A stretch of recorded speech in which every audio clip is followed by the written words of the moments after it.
Mahatma Ramakrishna mission তরুণ মঠ, হাওড়া, পশ্চিমবঙ্গ, ভারত।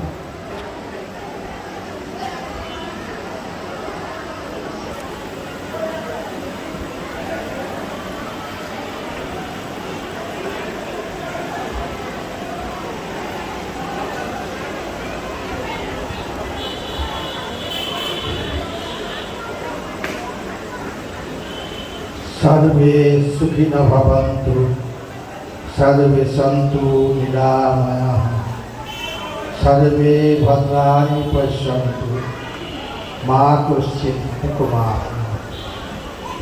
সবাই সুখী থাকুক, সবাই নিরাময় থাকুক, সবাই সত্য শিব সুন্দরের দর্শন নিবেদন হোক, কারো যেন কখনো কোনো দুঃখ না হয়। আজকে এখানে একটি ঐতিহাসিক ঘটনা উদযাপিত হচ্ছে। এই ফরিদপুরে রামকৃষ্ণ মিশন এবং আশ্রমে শতবর্ষ উদযাপিত হচ্ছে। এটি অবশ্যই একটি ঐতিহাসিক ঘটনা। যখন ফরিদপুর আশ্রমটি শুরু হয়েছিল, দয়াল মহারাজ শুরু করেছিলেন, তখন বহু উত্থান পতনের সম্মুখীন হয় এবং তারপর মুক্তিযুদ্ধের পরে, বাংলাদেশ স্বাধীন হওয়ার পরে, খুব সম্ভবত 1971 সালে স্বামী চিৎ সুখানন্দ ওকে এখানে পাঠানো হয় এবং তিনি বেশ কিছুদিন এটা আগে রেখেছিলেন এবং ধীরে ধীরে এই আশ্রম আজ এই পর্যায়ে পৌঁছেছে। ঠাকুরের স্পর্শ যেখানে লাগে, মায়ের দৃষ্টি যেখানে পড়ে, স্বামীজির আশীর্বাদ যেখানে প্রকটিত হয়, সে স্থান অবশ্যই শোভা হয়ে যায়। আমি এসেছিলাম কিছুদিন আগে, আমার স্মৃতি যদি ঠিক থাকে তাহলে আমি এসেছিলাম বছর 4-5 আগে রামকৃষ্ণ মিশনে। রামকৃষ্ণ মিশনে নয়, স্বামী বিবেকানন্দের 150 বর্ষ পূর্তি উপলক্ষে। তখন যে ফরিদপুর আশ্রমকে আমি দেখেছি, সেই ফরিদপুর আশ্রম আজকে কল্পনার বস্তু।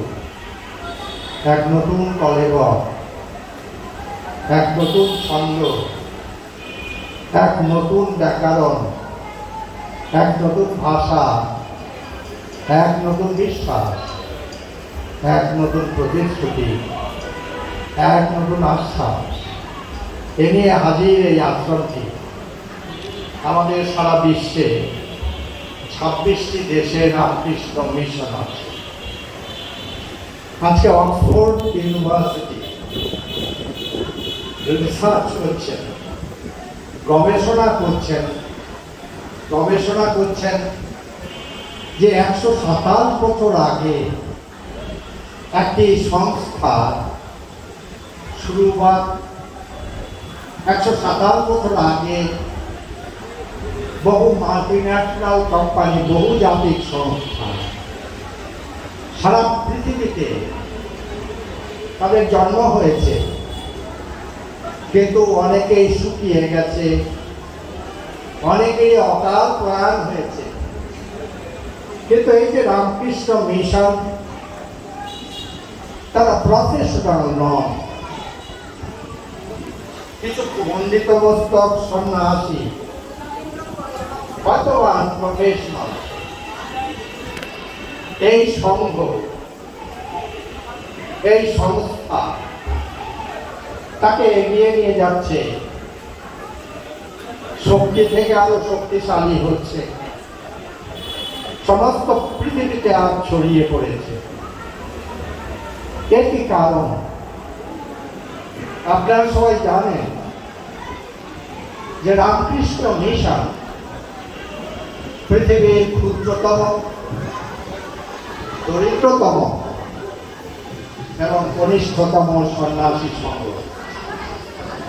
কিন্তু আজকে যিনি পোপ আছেন তার আগে যিনি ছিলেন জন পল দি সেকেন্ড, তিনি আমাদের একজন স্বামীজিকে বলেছিলেন, এটি ঠিক যে তোমরা দরিদ্রতম, তোমরা ক্ষুদ্রতম এবং তোমরা কনিষ্ঠতম সন্ন্যাসী সংঘ, কিন্তু আজকের পৃথিবীতে সবচাইতে বেশি শক্তিশালী আধ্যাত্মিক সম্পদে যদি কোনো সন্ন্যাসী সংঘ থাকে সেটি হচ্ছে রামকৃষ্ণ মিশন। স্বাভাবিকভাবে খুব আশ্চর্য লাগছিল, কয়েক বছর নয়, 1.5 বছর আগে আমার কাছে একজন মুসলমান ভদ্রলোক এসেছিলেন, শিক্ষিত, সুরুচি সম্পন্ন যুবক। তিনি এসছেন একটু অন্য সময়, যখন আমাদের কাজকর্ম চলে সেই সময় না, তা আমি ওকে ভেতরে আসবার অনুমতি দিলাম। উনি এসে আমায় প্রণাম করলেন, দণ্ডবত প্রণাম করলেন এবং প্রণাম করে আমায় একটি ফুলের তোড়া দিলেন। আমি বললাম যে আপনি কোথা থেকে আসছেন? তিনি বলছেন আমার নাম এই, এখানে ফুরফুরা শরীফ আছে বেলুড় মঠের কাছে, সেই ফুরফুরা শরীফে একজন সন্ত ছিলেন। যখন স্বামী বিবেকানন্দ বেলুড় মঠ প্রতিষ্ঠা করেন তখন সেই সন্ত এখানে ছিলেন। তিনি স্বামী বিবেকানন্দ দ্বারা অনুপ্রাণিত হয়ে সারা এশিয়া মহাদেশে প্রাথমিক বিদ্যালয় থেকে শুরু করে বিশ্ববিদ্যালয় পর্যন্ত অনেক স্থাপন করেছে। সেই যে সন্ত, তার এটি হচ্ছে জন্ম শতবার্ষিকী। সালটা অবশ্যই 2022। তাই বললাম আপনি আমার কাছে কেন এসছেন, আমি কি সাহায্য আপনাকে করতে পারি? তিনি বললেন যে দেখুন, এই যে বিশেষ ঘটনা, শতবর্ষের উদযাপন, আমরা একটা ওপিনিয়ন পোল করেছিলাম। ওপিনিয়ন পোলটি প্রাথমিক বিদ্যালয়ের বাচ্চাদের ভেতরে নয়, ওপিনিয়ন পোল করেছিলাম সারা এশিয়া মহাদেশে আমাদের যারা উচ্চশিক্ষার প্রতিষ্ঠান আছে তাদের যুবক যুবতী,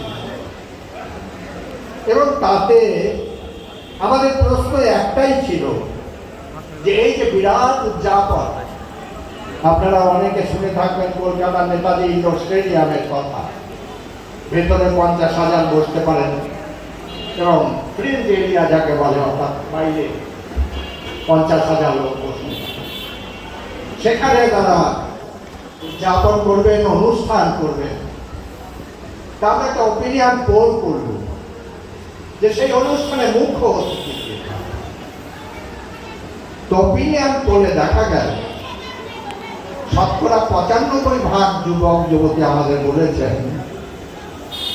এই ওপিনিয়ন পোলে প্রধান অতিথি থাকবেন রামকৃষ্ণ মিশন বেলুড় মঠের সাধারণ সম্পাদক। স্বাভাবিকভাবে আজকেই প্রশ্ন উঠেছে, আমরা দেখতে পাই যে চীন থেকে কয়েকদিন আগে আমার কাছে চীনের যে কনসাল জেনারেল দূত, সেই দূতাবাসের দূত আমার সঙ্গে অ্যাপয়েন্টমেন্ট করে এলেন। তো অনেক চা নিয়ে এসছেন। যখন অনেক চা নিয়ে এসছেন, আমি ঠাট্টা করে বললাম, ওকে ঠাট্টা করে বলল যে আপনি কি এখানে চায়ের মার্কেটিং করতে এসছেন? সুন্দর প্যাকেজিং, অনেক চা। উনি বললেন, no, I have not come here to market Vivekananda. আমি বিবেকানন্দের মার্কেটিং করতে আসিনি। I have come here to, দুঃখিত, আমি চায়ের মার্কেটিং করতে আসিনি। I have come here to market Vivekananda. আমি স্বামী বিবেকানন্দকে নিতে এসেছি চীনে। আমরা সম্পদের দিক থেকে অনেক এগিয়ে আছি। প্রাকৃতিক সম্পদ, অর্থ, সব দিক থেকে এগিয়ে আছি। কিন্তু আজকে আমরা একটা বিরাট সংকটের সামনে দাঁড়িয়ে আছি। সেই বিরাট সংকটটি কি? সেই বিরাট সংকটটি হচ্ছে আমাদের যে সমস্ত যুবক যুবতী ছেলেমেয়েরা বিশ্ববিদ্যালয় এবং মহাবিদ্যালয়ে পড়ছে, তারা যে বিরাট সংকটের সম্মুখীন। They are suffering from values deficit. মূল্যবোধের অভাব থেকে তারা পীড়িত, তারা যন্ত্রণায় ভুগছে। আমার দেশের যে সবচাইতে বড় রাজনৈতিক ব্যক্তিত্ব, তিনি আমায় বললেন, তুমি গিয়ে রামকৃষ্ণ মিশনের সাধারণ সম্পাদকের সঙ্গে কথা বলো। আমরা যদি এই আসন্ন ভগ্নপ্রায় দশা থেকে, এই মহা বিপদ থেকে বেরিয়ে আসতে চাই, তাহলে একমাত্র উত্তর স্বামী বিবেকানন্দ। আরেকটি ঘটনা আমি বলছি। সেই ঘটনাটি কি? আপনারা বাংলাদেশে দেখেছেন, সারা পৃথিবী দেখেছেন। তারা দেখলেন রামকৃষ্ণ মঠ, রামকৃষ্ণ মিশন, এর একটা ভৌগোলিক সত্তা আছে, ওর একটা সেবা সত্তা আছে, ওর একটা দার্শনিক সত্তা আছে। এবং এই যে সত্তা, তার 125 বছরের উদযাপন।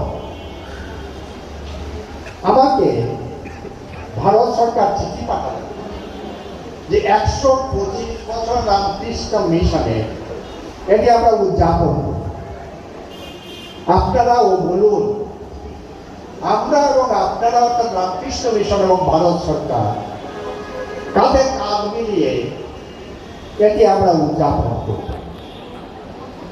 আমি আশ্চর্য হয়ে গেলাম। আমরা একটা স্বেচ্ছাসেবী প্রতিষ্ঠান, আমরা একটি সমাজসেবী প্রতিষ্ঠান, আমরা একটা আধ্যাত্মিক প্রতিষ্ঠান, আমরা একটা ধর্মীয় প্রতিষ্ঠান, অথচ ভারতবর্ষের মধ্যে এর বৃহৎ একটি দেশের সরকার স্বেচ্ছায় এগিয়ে আসছেন আমাদের সহযোগিতা করতে। আমি যখন ভারতের প্রধানমন্ত্রী যে ব্যক্তিগত সচিব ওকে ফোন করে জিজ্ঞেস করল, তিনি হাসলেন। মুচকে হেসে তিনি বললেন ফোনে আমায়, The proposal has gone from the Prime Minister himself. ভারতবর্ষের প্রধানমন্ত্রী জাতীয় কর্মসূচি সমিতির কাছে প্রস্তাব পাঠিয়েছে। তিনি বলেছেন 125 years for Ramakrishna Mission is a milestone in the history of modern India. আধুনিক ভারতবর্ষে একটা স্মৃতি ফলক রামকৃষ্ণ মিশনের 125 বছর। We must celebrate this in style. তার পরবর্তী সময়ে আপনারা বাংলাদেশে দেখেছেন, সারা ভারতে দেখেছেন, সারা পৃথিবী দেখেছে। পৃথিবীর কোনায় কোনায় রামকৃষ্ণ মিশনের শতবর্ষ উদযাপিত হয়েছে। প্রধানমন্ত্রী আমায় বার্তা পাঠিয়েছেন, ভারতের রাষ্ট্রপতি আমায় বার্তা পাঠিয়েছেন, পশ্চিমবঙ্গের মুখ্যমন্ত্রী আমায় বার্তা পাঠিয়েছেন। আমি বলতেই পারি, ভারতের রাষ্ট্রপতি আমায় লিখেছেন, প্রথম যে বাক্যটি সেটি বলছি। তিনি কি লিখেছেন? তিনি লিখেছেন, Ramakrishna mission is the symbol of integrity. Ramakrishna mission, আপনারা জানেন ভারতবর্ষের যিনি রাষ্ট্রপতি তিনি একজন আদিবাসী মহিলা, শ্রীমতী দ্রৌপদী মুর্মু। তার যে বার্তা, সেই বার্তায় তিনি বলছেন, Ramakrishna mission is the symbol of integrity. Integrity, সততা, তার প্রতীক রামকৃষ্ণ মিশন। ভারতবর্ষের প্রধানমন্ত্রী বলেছেন, রামকৃষ্ণ মিশন ভারতের আত্মা পুনরাবিষ্কার করেছে। The Ramakrishna Mission in India has rediscovered the sleeping soul of it. আর পশ্চিমবঙ্গের মুখ্যমন্ত্রী তিনি কি বলবেন? তিনি আমার চিঠিতে প্রথম বাক্যে লিখলেন, Ramakrishna Mission means excellence, excellence means Ramakrishna Mission. Mamata Bandyopadhyay যে কথা বলছেন, নরেন্দ্র মোদীও সে কথা বলছেন এবং দ্রৌপদী মুর্মুও সে কথা বলছেন। বুদ্ধিমান লিখেনি তাহলে রামকৃষ্ণ মিশন, রামকৃষ্ণ মিশন কোনো আংশিক ফেনোমেন আর নয়।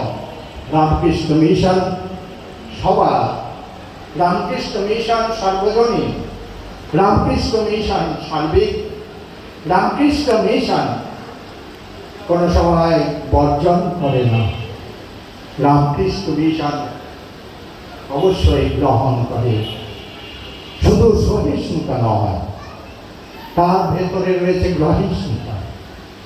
এই তো কয়েকদিন আগে আমাদের ইউরোপের একটি কেন্দ্রে যিনি প্রধান, তিনি একটু কষ্টেতে ছিলেন। রাত 8:30টার সময় একজন 90 বছরের বৃদ্ধ সন্ন্যাসী আমার কাছে এসেছেন।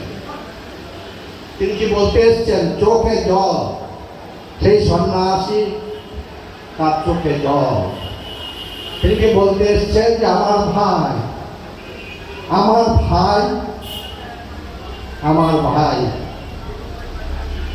কষ্টে আছে, যন্ত্রণায় আছে। আমি এসেছি আপনাকে অনুরোধ করতে, আপনি ব্যক্তিগতভাবে একটু দেখুন সেই সন্ন্যাসী কে। আজ থেকে 50 বছর বা তারও বেশি আগে ইরানের সেই মুসলমান যুবক ডাক্তার হয়ে বেরিয়ে এসেছিলেন পালিয়ে, আর কোনোদিন ইরান যাননি, কিন্তু তিনি মনে প্রাণে মুসলমান, তার ইষ্ট মহাত্মা। স্বাভাবিকভাবে এই যে সর্বধর্ম সমন্বয়ের বাণী, এই যে সর্বকর্ম সমন্বয়ের বাণী, এটাই হচ্ছে রামকৃষ্ণ মিশনের মূল কথা। তাই তো কয়েকদিন আগে একটি রাইটার, একটি লেখা বেরিয়েছে অক্সফোর্ড ইউনিভার্সিটি থেকে, ইন্টারনেটে পাওয়া যাবে লেখাটি। ওরা বলছেন রামকৃষ্ণ মিশন কিছু পণ্ডিত মস্তক সন্ন্যাসী পরিচালিত একটি সংস্থা। আমাদের সবকিছু মিলিয়ে 1900 সাধু ব্রহ্মচারী ভাই আছে, তার মধ্যে অনেকে অসুস্থ আছে, অনেকে বৃদ্ধ আছেন, অনেকে অবসরপ্রাপ্ত আছেন, অনেকে বা প্রশিক্ষণরত আছেন।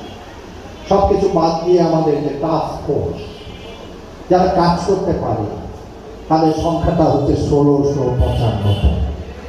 একে আশ্চর্যের কথা নয় যে আনুপাতিক হারে যদি আমরা দেখি, পৃথিবীতে আজ এই মুহূর্তে যত ধর্মীয় সংগঠন আছে তার মধ্যে সবচাইতে বেশি বিদ্বান সন্ন্যাসী আছে রামকৃষ্ণ মিশনে। এবং শুধু তাই নয়, তারা প্রশ্ন করছে, অক্সফোর্ড ইউনিভার্সিটি প্রশ্ন করছে, এই যে গুটি কতক সন্ন্যাসী আজকের দিনে, চন্দ্রনাথ বাবু নিশ্চয়ই জানেন, সমস্ত পৃথিবীতে জ্যামিতিক গণিতে প্রথম যে ব্যক্তিটি, সে অন্য কেউ নয়, অক্সফোর্ডের অধ্যাপক নয়, কেমব্রিজের অধ্যাপক নয়, বেলুড় মঠের একজন সন্ন্যাসী। আজকে আমরা যদি তাকাই, আমরা কি দেখতে পাই? আমরা দেখতে পাই একটি তরুণ সন্ন্যাসী, সমস্ত ভারতে নয়, সমস্ত পৃথিবীতে পরিচিত। 12 লাখ লোক তার ইউটিউব দেখে। এসেছিল কলকাতায়। কলকাতায় যখন এসেছিল,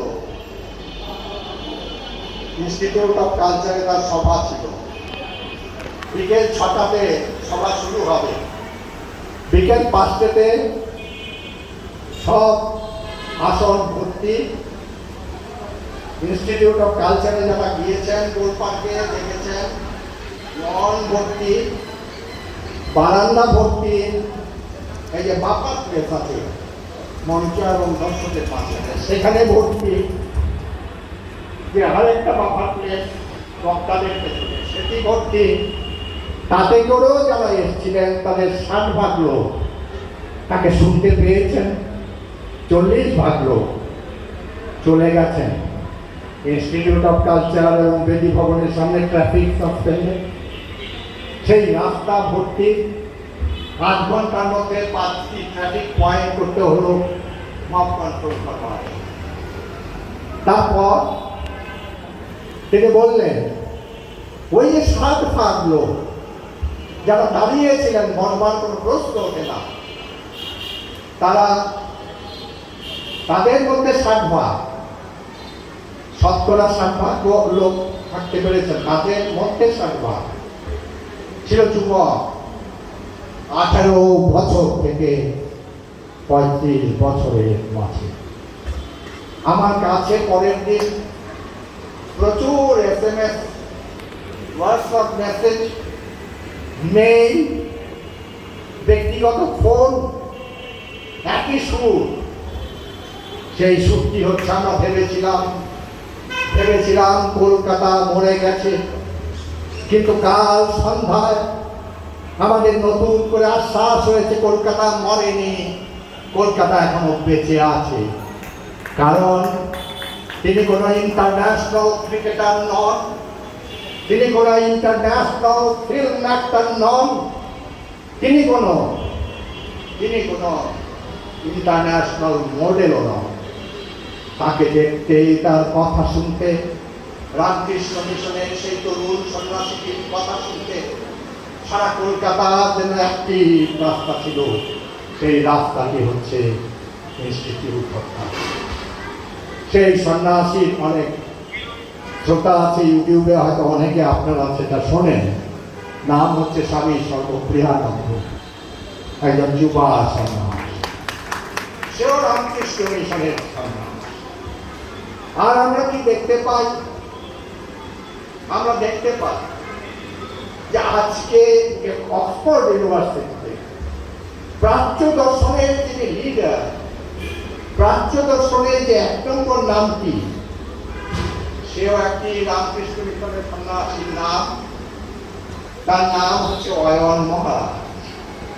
তার বিখ্যাত বই বেস্ট সেলার ছিল ওয়েস্টে, ইউরোপ এবং আমেরিকাতে 1 বছর, বেদান্তিক কসমোপলিটান। স্বাভাবিকভাবে এই যে রামকৃষ্ণ মিশন আজ হিল্লোল তুলেছে, আমরা আগেই দেখেছি প্রশান্ত মহাসাগরের উর্মিমালা, আমরা দেখেছি আটলান্টিকে, আমরা দেখেছি এমনকি আরব সাগরে, আমরা দেখেছি বে অফ বেঙ্গলে, সর্বত্র আমরা দেখেছি রামকৃষ্ণর নাম, তার নামে জোয়ার। কিন্তু আমরা দেখিনি ওই যে অনাবৃষ্টির জন্য কুখ্যাত ওয়াংহো, তাতে কোনো জোয়ার। কিন্তু আজ আমরা কি দেখলাম? আমরা দেখলাম ওয়াংহোতেও জোয়ার এসেছে, আর সেই জোয়ারটি হচ্ছে বিবেকানন্দ জোয়ার, রামকৃষ্ণ জোয়ার।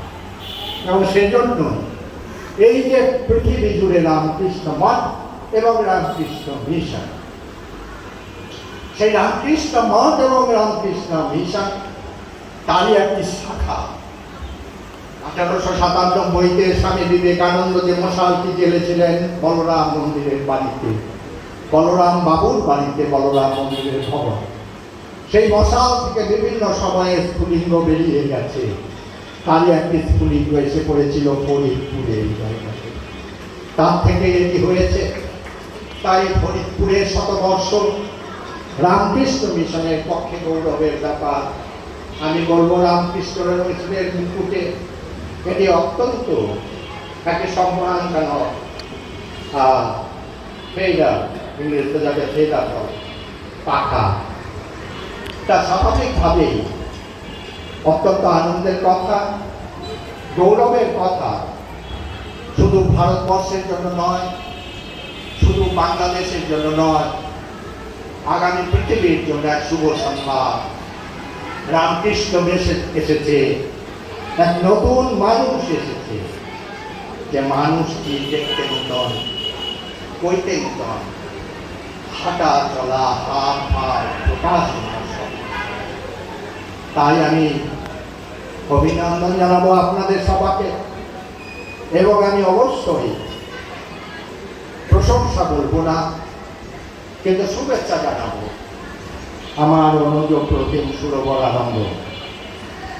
সুরবরানন্দ মহারাজকে।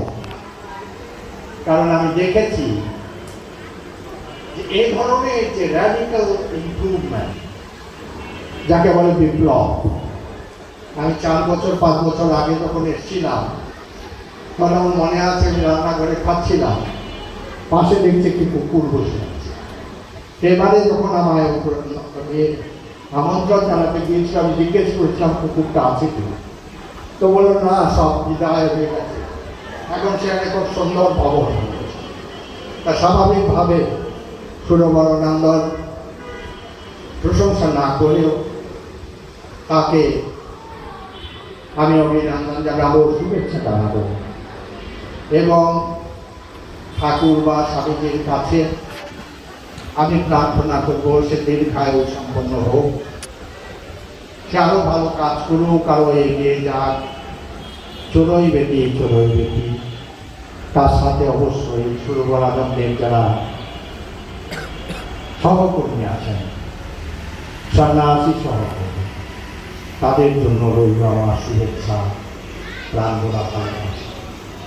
এই কথাগুলো বলে আমি আমার বক্তব্য শেষ করছি, এবং আপনারা এতক্ষণ এই গরমের মধ্যে আমার বক্তব্য শুনলেন, কারণ আমার হচ্ছে অন্তিম বক্তব্য মনোযোগ দিয়ে শোনা এটা কঠিন পরীক্ষা, আর সেই পরীক্ষায় আপনারা সবাই লেখার মাস পেয়ে গেছেন। সেই জন্য আপনাদের কৃতজ্ঞতা, ধন্যবাদ। ভালো থাকুন, আনন্দে থাকুন, সুখে থাকুন।